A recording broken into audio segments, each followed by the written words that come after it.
Hi, welcome back. I wanted to give you a chance to meet my cat today, and in particular, I wanted you to meet Caledonia here. She does not usually come into videos because she tends to be a little bit shy, as you can see. But you'll see a lot more of her in the next videos. They are both getting used to filming, and they're getting used to seeing all of the equipment around and the lights. So give them a little bit of time, give them a little bit of grace, and I'll make sure that you guys get a little bit of footage from them. In today's video, I wanted to talk to you about a couple more reasons why crating is so important. And the things I'm going to talk about today are actually things that have impacted my day-to-day lives with my cats. The first thing I'm going to talk to you about is mealtime. It might be that you only have one cat in your household and you are only adults in the room, so you don't have to worry so much. But many of us have either a multi-cat or a multi-pet household. Some of us have animals that have allergies, and having a place for your cat to eat that is limited, where your cat is protected, nobody will steal their food, might be very, very useful.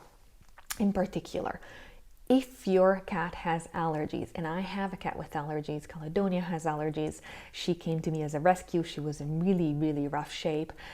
And the problem with her was that she is a very, very hungry cat, and she will try and steal food from her mother, who I also have as well, Britannia.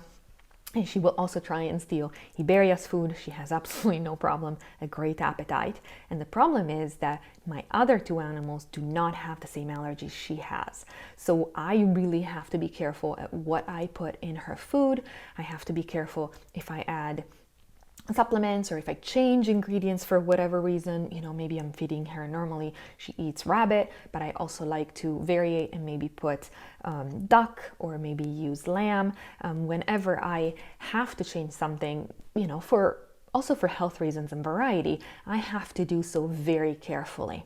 And having her go around and steal other animals' food, it's really a problem.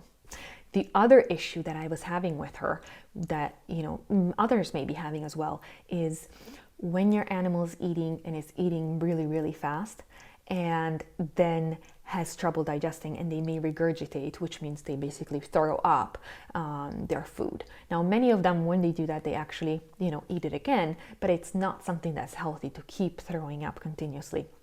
And with her, it was just a matter of saying, just, calm down, eat your food, nobody will steal it, take your time. And now she does still eat quite quickly, but she does so incredibly a lot slower and in a more relaxed manner than she did before. And then she just kind of sits there in her crate for 2 or 3 minutes afterwards, and her stomach is a lot more settled. Also, to think about children. So when you have children, especially toddlers, they are interested, they love animals, and this is why I think animals in a household with children are so important. It teaches children to be empathetic, and it teaches them what it's like to love an animal and understand an animal and not to be afraid of them. But you also want to protect your cat, especially, and I'm sure if you already have had toddlers in your household with cats, that sometimes you have to protect your cat from your toddler, who might be a little bit more rambunctious than you were expecting, which is okay. I mean, it's kind of what's great, I think, about children and about animals is sometimes, when they develop, they have different phases, and it keeps life really interesting and fascinating. And you really want to make sure that your cat, when it's eating, is protected so that it feels safe. It's not worried that your toddler might take food away. And if it's a little bit more shy animal, it has a chance to kind of step back if your toddler is there or other humans are there, and still have its food there so that you're sure it's going to eat everything that it has to eat, and it's not going to possibly feel that it needs to defend its food. And this is the other thing that's important. It's called resource guarding. And initially it was called food aggression, but now it's called resource guarding. And again, we're talking about children, adults can kind of sometimes do the same thing. We don't like for people to steal our own things. We want to protect them sometimes. We see that in children a lot, and we sometimes see it in pets, in cats and in dogs, where, you know, they don't want you to take it away. You know, that is their toy or that is their food, and they feel that they need to protect it. And the problem is that when they're protecting it, they don't know that, you know, you'll be giving it back to them. They are never sure that their next meal is coming. Some cats, not all cats, but some cats. So they may scratch or they may bite, and this can be extremely painful for you and obviously upsetting, because nobody wants to be attacked by their own cat in their own home. But it can also be dangerous if you have little kids or if you have kids visiting, because obviously when they strike out at you, right, like this, they go for your face. So, you know, that's always dangerous. So you want to make sure that you never put anybody in that position. Not you, not the people in your home, not the children in your home, and definitely not your cat. You want to make sure that your cat knows that when it's eating, it's comfortable, it's quiet, and it doesn't have to worry about anything. The last point that I feel very strong about, clearly I feel strong about all of them, but this one I feel so strong because it's something that breaks my heart when I read the statistics and when I hear from people who've had this experience. And I know that if it happened to me, I would be devastated, absolutely devastated. And that is vacation and moving. Now, why is this such a big deal? Obviously, I go on vacation, and obviously I have animals in my household. Usually, I choose to have a pet sitter come and actually sleep at my house. This is safe for me because I know that my apartment is never empty, so nobody will try and break in. But I also know that my animals are not used to being alone and they're being taken care of. But sometimes it does happen that I can choose to go on vacation for longer periods, and then taking my animals with me is a good option. And this means that I can take them in their crate. They're used to being in their crate, so traveling is not a big deal. And they're also used to having their crate, so when I bring them to a new place, they are actually feeling kind of comfortable. I don't need to throw them into this new apartment that I may have rented that's completely foreign. They have a place, their crate, that is home. That is where they eat. That is where where they find the smells from home. So those are, it's really kind of a big deal. And it's a super big deal between vacation and moving, because this is when the majority of cats is lost. I have heard the story, hundreds of times, thousands of times, of people who moved and maybe had to move away from their hometown, maybe had to move across state, and their cat, maybe it was an outdoor cat, but maybe even an indoor cat, got lost when the movers were coming, or when people who were helping you move are coming and moving things. It was hiding because it gets scared, all sorts of new people, all sorts of changes, and nobody can find them anymore. And people move away and their cat is left behind and is lost. And this is tragic. The reason why it's so tragic, aside from obviously the emotional side of losing your beloved cat, and for your cat to lose its beloved home and love and owner, is that so many cats who end up getting lost are never returned. Now, the statistics are chilling. I went on the ASPCA website and I found a study that was done, 2012, 2015, but they also had numbers from 2018, which are actually pretty recent. It's right now 2020, so basically just a year and a half ago. Of the cats that are lost, 3 out of 4 are recovered, which means that 1 cat out of 4 never makes it back home. 3,200,000 cats enter the shelter system every year.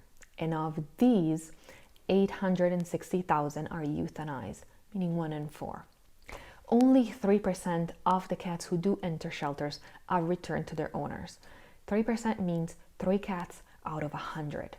So the likelihood of you finding your lost cat at a shelter are really, really low. Your best bet, obviously, is for your cat to come back on its own or to look around in the neighborhood. But imagine what it was like if somebody found the cat and thought, okay, it needs an owner, let me take it to the shelter, and you actually never get to find them again. I think it's very, very scary. And this is something that I hope I never have to go through and you never have to go through as well. And this is why creating them might be a solution for you, because when you move, you know movers are coming, or you're not moving, but you have workers come in because you were doing the bathroom or something is happening. You know, the plumber has to come in, and you know that some cats are happy with people they don't know, and some are terrified and hide in a corner. So you can easily put them in their crate for the short amount of time that it takes the plumber or the people to work in your house, and you know that they're in there and they're protected. Now, obviously, they cannot be in there for the whole day or, you know, very, very long extended period of time. But having a place where they're comfortable, that where you know they're not going to get loose, would be really helpful. My experience has been, you know, I'm an expat. The last time that I moved here. I'm currently in Germany, and I had to put my cats in the car and drive. And I had a 14-hour drive to get here to the place in Germany where I'm at. And I was so lucky that my cats are crate trained, because that meant in the morning I gave them their usual food. I waited about a half hour, and then I asked them to go back in the crate. They went back in their crate. I closed them. They were safe in there. I brought them to the car, strapped them in, and we left. And we came here. And they were comfortable being in the crate, which meant travel was easy. They weren't stressed. They weren't crying. They weren't trying to claw their way out. They didn't urinate, because some cats, when they're stressed, you know, obviously they will urinate, and nobody likes to sit in a car for 14 hours or however long. Actually, even a half hour in cat pee, because, you know, I'm sure you all know, you know, not the best smells ever. It was a truly relaxed situation. Obviously, I made the drive through. I only stopped 3 or 4 times to go to the bathroom myself and to take Iberia to the bathroom. And I had somebody else, you know, keep an eye on my cats. And everything went well. When I came to my new home, I put him in, I brought all of my baggage in, I brought the cats in. And when everything was done, I closed the door and I opened their crate door and let them explore the place. And you'd be surprised how comfortable they were with the new place. They could come out whenever they felt like it. They could go back to their crate if they needed to, which they actually did in the first hour or so. They kind of used the crate as a safe spot. You know, they would explore and go back to their crate, then explore another spot and go back to their crate. They never missed a meal because they were used to eating in the crate. It was home. So I knew when I got here, obviously it was late in the evening, I gave them time to settle, and then I offered them food just to see if, you know, they were hungry. And they had no problem whatsoever. And they had their meal, which was something that I was worried about, because I know that when cats, and you know as well, when cats get stressed, they won't eat. Now, as you can see, I found crating to be extremely beneficial in my life and in my relationship with my cats. I wanted you to have the same results that I had. So I prepared a guide for you. I have the link down below. Go ahead and check it out. It has everything we talked about, a couple more infos, and it has a step-by-step plan that you can use to crate train your cat in an easy, stress-free way. If you like this kind of content, go ahead and give Britannia here a like, subscribe to our channel, and go ahead and click the bell. Thank you for watching. I'll see you in the next one. Bye.